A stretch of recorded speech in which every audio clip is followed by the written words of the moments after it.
আজহায় বিবাহ বন্ধনে আবদ্ধ হওয়ার গুঞ্জন উঠেছে আখি বাপ্পির। তবে কি এবার আখি বাপ্পির বন্ধুত্বের সম্পর্কটা বিয়ে পর্যন্ত করাতে চলেছে? অভিনয় করতে করতে প্রেমে পড়ে যাওয়ার গল্প তো এর আগে আমরা কম শুনিনি। তবে কি আখি এবং বাপ্পির সম্পর্ক পূর্ণতা পেয়ে এরকমই আরেকটা গল্প নির্মিত হতে চলেছে?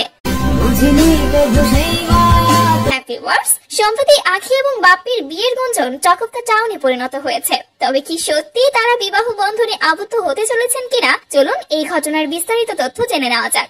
সম্প্রতি বাপ্পির সাথে আখির মেয়ে রানিয়াকে দেখে গোটা একটা জেনারেশন চাইছে আখি আর বাপ্পির যেন খুব দ্রুতই বিয়ে হয়ে যায়। এজন্য আখি এবং বাপ্পির মিলনের অপেক্ষায় আছে লাখ লাখ ভক্ত অনুরাগী। হবে না এবার কেন? বাপ্পি যেভাবে রানিয়াকে আদরে ভালোবাসায় ভরিয়ে দিয়েছে, এতে করে যেন দর্শক মনেও আনন্দের সীমা নেই। আখি একসময় রাজা নামের একটা ছেলের সাথে ভালোবেসে বিয়ের বন্ধনে আবদ্ধ হয়ে কন্টেন্ট ক্রিয়েশন শুরু করেছিলেন। তাদেরই ঘরে রয়েছে ফুটফুটে একটি কন্যা সন্তান রানিয়া।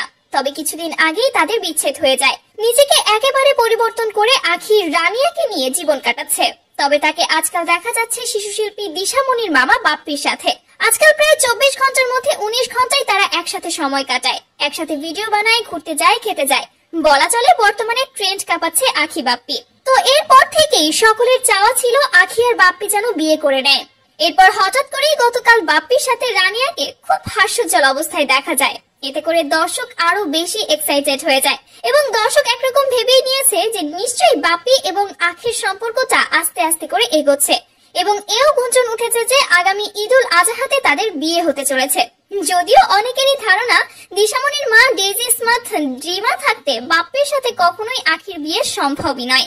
এখন যতটুকু তাদেরকে মিশতে দিচ্ছে, এই সবকিছুই দিচ্ছে শুধুমাত্র ভিউ কামানোর আশায়। সে যাই হোক ভিউয়ার্স, এই ঘটনা নিয়ে আপনাদের কি মন্তব্য এবং আপনারা কে কে চান যে আখি আর বাপ্পি সত্যি বিয়ে করে ফেলুক, অবশ্যই সেটা কমেন্ট করে জানাতে ভুলবেন না।